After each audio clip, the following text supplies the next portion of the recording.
Hi, I'm Dan Cheadle, and I'm the broker for Advantage One Realty right here in Grand Rapids, Michigan. I've got 6 really important points that if you've decided that you're going to become a for sale by owner, that I really want you to look at. These are, in my opinion, the 6 biggest things that every for sale by owner really needs to think about and address. Okay, and let's start with number 1 is forms. That's kind of an easy one. Do you have all the forms that you need? Do you have the forms that allow you to verify that you have an acceptance? So in other words, you have a purchase agreement, the buyer has accepted, but do you know that you have to accept their acceptance and that you have to make sure that you have time restraints in there that deal with contingencies? These are really important forms that you need to have.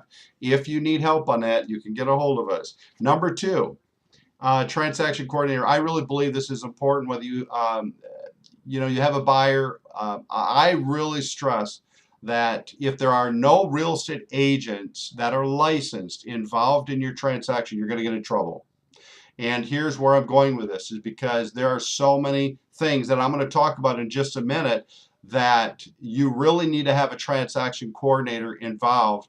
And I believe that before you even have an accepted deal, that if you've got a buyer, you should get a hold of an agent, whether you get a hold of us or get a hold of an agent, say, hey, we've got a deal. We want to have a transaction coordinator so we get all the paperwork done right from the very beginning. This is really important.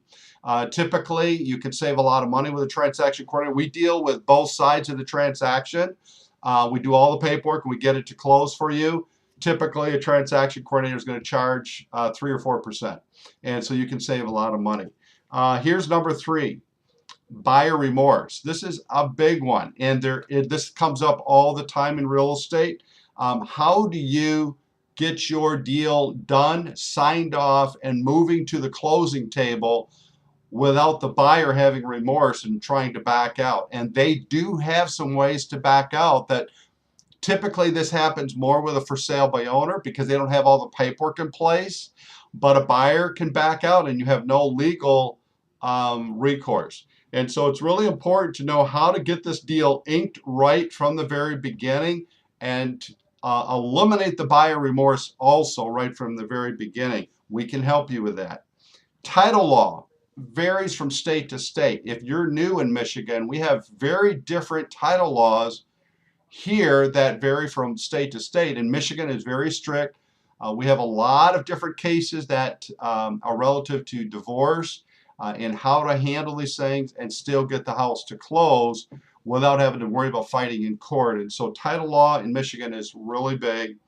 There's some important things to know to get your home to closing at a title company properly.